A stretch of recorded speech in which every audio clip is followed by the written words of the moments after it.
नमस्कार। तो आज हम बात करेंगे एक ऐसे टॉपिक पे जो अक्सर हमारे फैंस यहाँ पर आपस में बात करते हैं कि जो बड़े बड़े क्लब्स है, real Madrid, Chelsea, Manchester United, Barcelona, Bayern Munich, ऐसे जो क्लब्स है ये यूएसए जाते हैं, चाइना जाते हैं या अदर और भी कंट्रीज में जाते हैं प्री सीजन टूर के लिए, लेकिन ये क्लब्स इंडिया क्यों नहीं आते।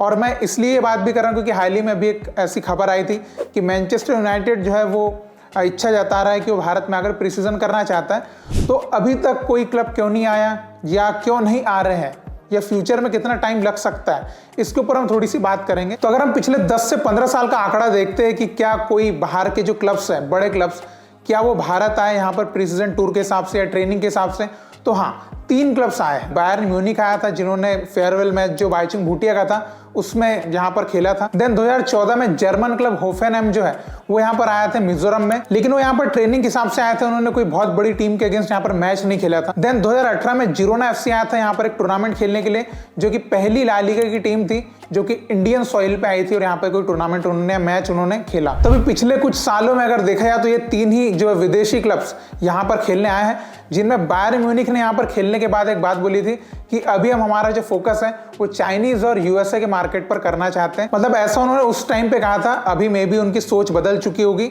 तो अभी देखते हैं क्या फ्यूचर में आएंगे। और आईएसएल के पहले सीजन में एथलेटिको डी मैड्रिड से जो टाई अप था एथलेटिको डी कोलकाता का, तो इसको देखकर काफी फैंस को ये बिल्कुल लगा था कि एथलेटिको मैड्रिड जो है वो इंडिया जरूर आएगी और आना भी चाहते थे। 2015 में ऑलमोस्ट फाइनल भी हो गया था उनका कि वो यहाँ पर आना चाहते हैं प्री सीजन टूर के हिसाब से, लेकिन उस टाइम पे सॉल्ट लेक स्टेडियम में जो है टर्फ का कुछ काम चल रहा था, जिसकी वजह से उनका ये प्लान कैंसिल हो गया था। और रही बात मैनचेस्टर यूनाइटेड की कि क्या वो अभी आएंगे कि नहीं आएंगे, तो मैं आपको एक चीज़ बताना चाहूँगा कि मैनचेस्टर यूनाइटेड के मतलब कि 4 करोड़ से ज़्यादा फैंस हमारे इंडिया में, लेकिन फिर भी वो अभी तक नहीं आ पाए। और 2008 में उन्होंने पहली बार इच्छा जताई थी कि वो इंडिया आकर एक प्री सीजन टूर लगाना चाहते हैं, लेकिन 2008 से आज 2024 हो गया, वो आज तक नहीं आए। और देखिए बाहर के जो क्लब्स है ये भारत में क्यों नहीं आ पा रहे, क्या उनकी इच्छा नहीं है? इसके ऊपर जो सेलिब्रिटी मैनेजमेंट ग्रुप है, ये वही ग्रुप है जिन्होंने जो है इंडिया में वेनेजुएला और अर्जेंटीना का मैच कराया था 2011 के टाइम पे। आपको याद होगा मेसी जो है वो इंडिया में खेले थे, तो ये इसी ग्रुप ने जो है वो पूरा ऑर्गेनाइज किया था।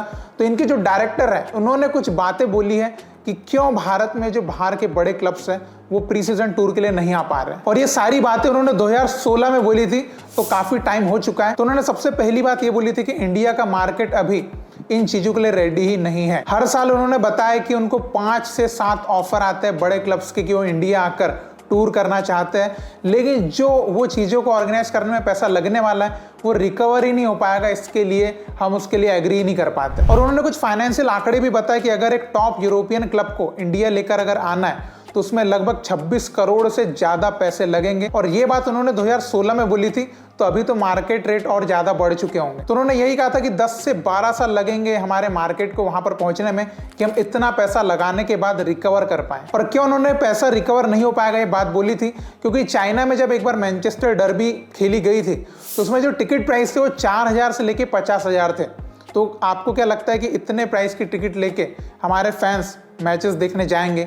ये बात उन्होंने कही थी। और उन्होंने खुद जो अर्जेंटीना और वेनेजुएला का मैच यहाँ पर होस्ट किया था उसके बारे में भी उन्होंने बताया कि उस मैच को कराने में उनको 20 करोड़ रुपए लगे थे। और जब वो स्पॉन्सर्स के पास जा रहे थे इस मैच को कराने के लिए, तो वो लोग भाई उनको डायरेक्टली मना कर रहे थे और उनका ये कहना था स्पॉन्सर्स का कि भाई हम 10 करोड़ रुपए अगर आईपीएल में लगाएंगे तो हमको ज्यादा वैल्यू मिलेगी, जितनी कि हमको यहाँ अर्जेंटीना वेनेजुएला के मैच पे लगाने से नहीं मिलेगी। और उन्होंने एक और चीज बोली थी ऑडियंस को लेकर कि हमारी जो इंडियन ऑडियंस है ये उतनी मैच्योर नहीं है जितनी कि चाइना या जापान की है। अभी उन्होंने क्यों बोला था, क्योंकि अगर इंडिया में ऑडियंस को अट्रैक्ट करना है तो आपको किसी बड़ी टीम को ही लेकर आना पड़ेगा, रियल मैड्रिड, बार्सिलोना, ऐसी बड़ी टीम को लेकर आना पड़ेगा, तभी जो है ऑडियंस हो सकता है कि स्टेडियम्स में आए और मैच के लिए इंटरेस्टेड हो। लेकिन उन्होंने जापान का एग्जांपल दिया कि जापान में अगर आप वेस्ट हैम यूनाइटेड जैसी टीम को भी लेकर जाते हैं तो भी वहां के जो फुटबॉल फैंस है वो उतने इंटरेस्ट से उस मैच को देखेंगे। तो जापान में वेस्ट हैम यूनाइटेड जैसी टीम भी रेवेन्यू लेकर आ सकती है, ऐसा उनका टेक था। और इसमें एक और चीज ये भी आती है कि इंडिया एक तो इतनी बड़ी कंट्री है